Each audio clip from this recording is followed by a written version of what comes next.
Bom, pessoal, continuando aí nosso estudo sobre termofísica, hoje vamos falar um pouco da calorimetria, que estuda o calor transferido entre os corpos, certo?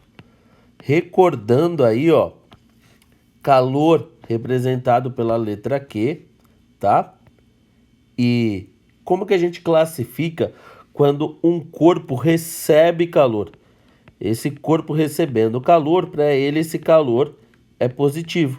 Então a gente considera que tal quantidade de calor é maior que zero. Quando um corpo doa calor, nós consideramos que ele está perdendo calor, portanto é negativo.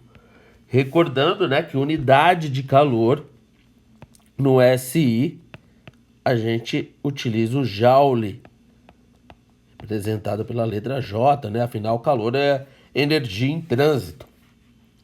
Usualmente, nós vamos trabalhar com calorias, certo? E normalmente o exercício vai te fornecer essa transformação aí que ele vai considerar que uma caloria é aproximadamente 4,2 joules. Tranquilo? Tá. Então quais seriam aí os efeitos aí da troca de calor entre um corpo e outro, ou então quando um corpo recebe ou perde calor? Nós podemos interpretar de duas maneiras. O calor sensível, quando o corpo muda a temperatura sem alterar o estado físico, ou o calor latente, quando o corpo muda de estado físico, ou também chamado de fase, né? Quando ele passa do estado líquido para o estado gasoso, ou vice-versa. Tranquilo? Tá.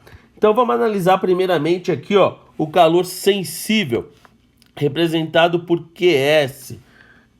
Esse calor envolve toda vez uma variação de temperatura, que a gente representa por delta θ.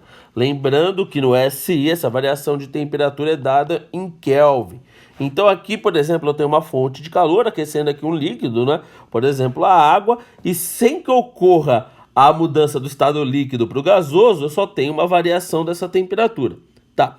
Como que eu relaciono então o calor trocado por essa substância, no caso ali que ele está ganhando, tá, com a variação de temperatura?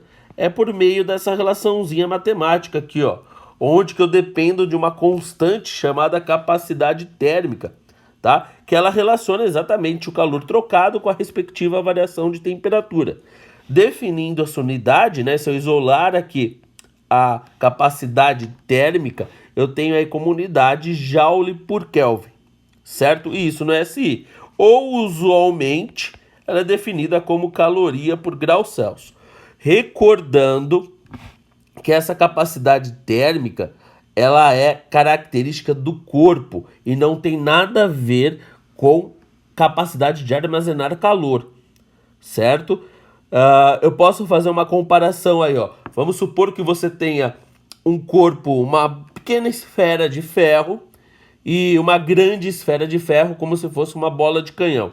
Se você quiser aquecer ambos os corpos, claro que você vai ter que doar muito mais calor, né? Supondo a mesma variação de temperatura para ambos, você vai ter que doar muito mais calor para a bola de canhão. Por quê? Porque a capacidade térmica dela é maior, tá? Mas quando eu falo em termos de substância, eu posso definir aqui em termos do calor específico sensível, que isso daqui é uma característica de cada substância.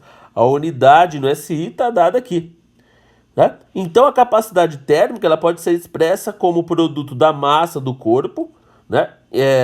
Dada em quilogramas no SI, e o seu calor específico aí da substância que é constituído o corpo.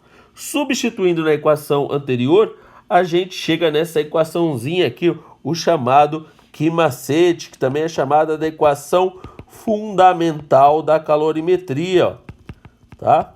Equação fundamental da calorimetria. Olha aí. Então, normalmente, quando a gente for resolver o exercício que trabalhar aí com uma certa substância, com seu calor específico sensível, falar da variação de temperatura dessa substância, a gente vai relacionar o calor trocado por meio dessa forma, certo? Mas e quando ocorre a mudança de estado físico? aí nós dependemos do chamado calor latente. Olha aqui, ó, que está representado aqui algumas variações de estado físico, né? Do sólido para o líquido, do líquido para o gasoso, ou também vice-versa. Como que a gente calcula esse calor latente? É por meio dessa formulinha aqui, ó, que mole, que relaciona a massa do corpo e esse dado aqui específico aí da substância, que pode ser isolado e sua unidade pode ser dada aí no SI dessa maneira, ou usualmente em calorias por grama. Então no SI fica em joules por quilograma, certo? E no usual, caloria por grama, certo? Então por aqui a gente encerra aqui inicialmente o nosso estudo sobre a calorimetria.